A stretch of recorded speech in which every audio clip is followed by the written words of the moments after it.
Hello students, welcome to the class. In this video, we will be looking at the grammar component of Unit 1 in Semester 2 syllabus. And this is about the usage of finite and non-finite verbs. Look at these following sentences. I like to eat ice cream. He likes to eat ice cream. She liked to eat ice cream. They like to eat ice cream. Eating ice cream can be fun. If you carefully observe in each of these sentences, it seems like each sentence has two verbs at least, like and eat. And we observe that the verb like is changing according to the subject. I like, he likes, she liked, or the tense, they like, or the number. Whereas the other verb eat is undergoing no change at all. It says simply to eat, to eat, to eat, and to eat. Now that means there is a verb in this sentence which is actually changing according to the subject, the tense, the number, and so on. Whereas there is another verb, eat, which is not undergoing any change at all. Similarly, in the last sentence we find eating ice cream can be fun, where eating is actually not like a verb, but it's like a noun there. So what are these verbs? Right. So on the basis of whether a verb shows any relationship with the subject, verbs can be of two types.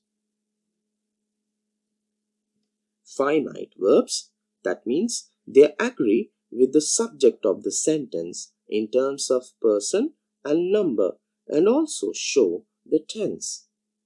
Whereas there is another class of verbs which are called as non-finite verbs, and they are generally not governed by any rules of the subject-verb agreement.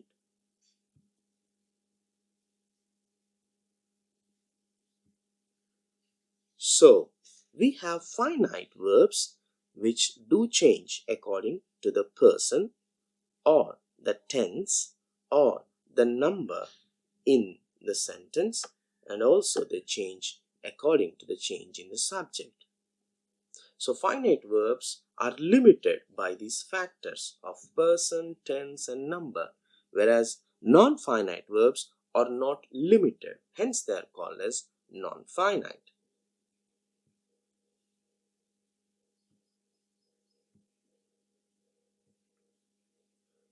Now let's look at the finite verbs for some time. Now finite verbs have a relationship with the subject, and they do change according to the subject or the noun. For example, I go, whereas she goes. She went. There is a change in the tense. He walks home. He walked home. So the thief escaped again. The subject is the thief, and escape is the finite verb which is telling us about the tense that it has happened in the past. Sarah is crying with joy. Sarah is the subject, and the verb here, the finite verb here is, and which tells us that this is something happening in the present. So, a finite verb phrase is initiated by a finite form, that is, a verb form that changes according to tense or subject. I loved you. Love is written in the past tense, that means it shows us the tense. So, loved you is the finite verb phrase, or loved is the finite verb phrase. Tommy loves Laura. Here it is changing according to the person. So we have loves is the finite verb phrase. The girls love fairy tale. The finite verb phrase is love, and this is talking to us the change in the number. Okay, now let's come to the non-finite verbs. The non-finite verbs are those verbs which do not change according to the subject, the tense, the number in the sentence. Now there can be three types of non-finite verbs. The first things are participles, then the infinitives and the gerunds. Now gerund, if you observe using an example of a verb cook, then in gerunds we have cooking, that is you have an ing form of the verb but which actually acts as a noun. Cooking lamb properly is a skill. Here cooking is actually a noun. So gerunds are the ing forms of verbs used as nouns. Similarly, participles can be two types: present participles or the past participles. The present participles like cooking or past participle can be cooked. So there are some sentences. They can act as adjectives, like both of them act as adjectives. Add some cooking oil. Serve the cooked ham. And similarly, two infinitives or infinitives where the word to is preceded before the bade form of the verb. To cook. Heat the oil to cook the prawns. Find a recipe to cook the prawns. In these cases, the non-finite verb phrase to cook acts as an adverb or an adjective. So non-finite verb phrase is initiated by a non-finite form. So that is a verb form that does not change according to tense or subject. So in these sentences, we went there to see a film. Robert seldom goes there to see a film. Andrew will go there to see a film. I usually go there to see a film. Went, goes, will go and go form the finite verb phrase, whereas to see forms the non-finite verb phrase. Now let's look at these non-finite verb forms individually. Now, the first thing is the participle. Now, a participle is a verb form that functions as an adjective. So, though it is a verb form, it doesn't function like a verb, it functions as an adjective. Present participles end in ing, past participles end in ed, en, d, t, or n. The crying baby had a wet diaper. Now here the word crying before the baby is actually an adjective to the word or noun baby. Shaken, he walked away from the red car. Now shaken is also functioning like an adjective, that is the person was shaken. Now infinitives. An infinitive is a verb form that usually begins with to. It is used as a noun, an adjective, or an adverb. For example, my mom loves to shop. Here, to shop is functioning like a noun, that is an object, the direct object in the sentence. The best place to buy milk is the grocery store. To buy is actually a non-finite infinitive which comes before the noun milk, and here it is acting as an adjective, tells which one. John's friends will stay here to eat.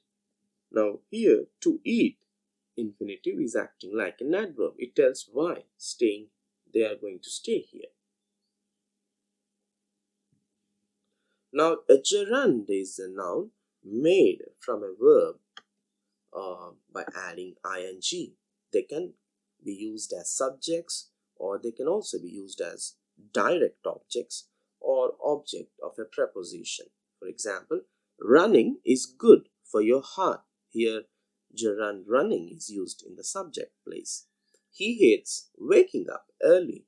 Here, the gerund waking is used as an object.